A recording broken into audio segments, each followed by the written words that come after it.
নমস্কাৰ আপোনালোক সকলোকে মই দুদিনমানৰ আগতে এটা ভিডিঅ' দিছিলোঁ যোনটো আপোনালোকৰ হেল্থ ৰিলেটেড আছিলে আপোনালোক সকলোৱে প্ৰশ্ন কৰি আছিলে যে জণ্ডিছ আৰু ডেংগুৰ যোনটো দৰৱৰ কথা খুৰাই কৈছিলে এই দৰৱটো কেনেদৰে খাব লাগে আৰু কিমান মাত্ৰাত খাব লাগে মই বৰ্তমান আহি খুৰাহঁতৰ ঘৰত উপস্থিত হৈছোঁ নমস্কাৰ খুৰা নমস্কাৰ খুৰা এই যোনটো ডেংগু আৰু জণ্ডিছৰ দৰৱটোৰ কথা আপুনি কৈছিলে এই দৰৱটো কেনেদৰে খাব লাগিব আৰু কিমান মাত্ৰাত বাৰু খাব লাগিব আপুনি আমাৰ ৰাইজক জনাই দিয়ে নেকি বাৰু অৱশ্যে হয় যোৱাবাৰ মানে অলপ খৰখেদাকৈ কোৱাৰ কাৰণে বস্তুটো নিয়াৰিকৈ কোৱা নহ'ল কিন্তু কথা হ'ল কি এই জণ্ডিছৰ সাধাৰণতে জমলাখতি শিপা 1 ইঞ্চি 1 ইঞ্চি 3 যদি লয় তাতে যদি অকণমান জালুক 2-এটামান দি পিচি মেলি যদি জমলাখতিটো খাই দিয়ে নতুবা তাত যদি তালমিচিও দি দিয়ে সেইটো অতি ভাল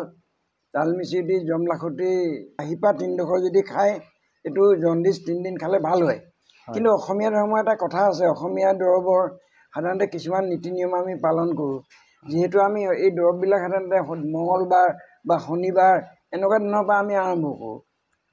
গতিকে এইটো সাধাৰণতে শনিবাৰ বা মঙলবাৰৰ পৰা আৰম্ভ কৰি 3 দিন খালে জমলাখতি শিপা জণ্ডিছটো ভাল হ'ব মানে কেনেদৰে খাব লাগিব খালী পেটত খাব লাগিব নে কিবা খাই পেলি খালী পেটত খাব লাগে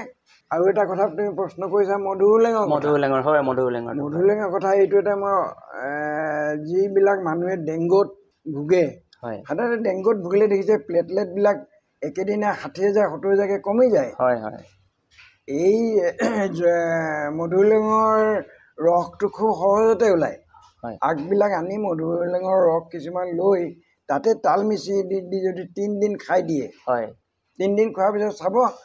ডেংগুৰ যিটো প্লেটলেট এই প্লেটলেট ক্ৰমাগতভাৱে 40,000-50,000কৈ বাঢ়ি কেনে ৰোগী সুস্থ হৈ যায় এইটো একেই খালী পেটতে খাব লাগিব নিশ্চয় খাব লাগে খালী পেটত খুৰা বহুতে আপোনাৰ ভিডিঅ'টো চাইছে আৰু বহুতে শ্বেয়াৰ কৰিছে ৰাইজক কিবা ক'ব নেকি ৰাইজৰ উপকাৰ হোৱাটোৱে মই খুব বাঞ্ছা কৰোঁ দ্বিতীয়তে মই অৰ্গেনিক 2-এটা খেতি কৰোঁ যাতে মই খোৱাৰ উপৰিও ৰাইজৰ অপকাৰ নহয়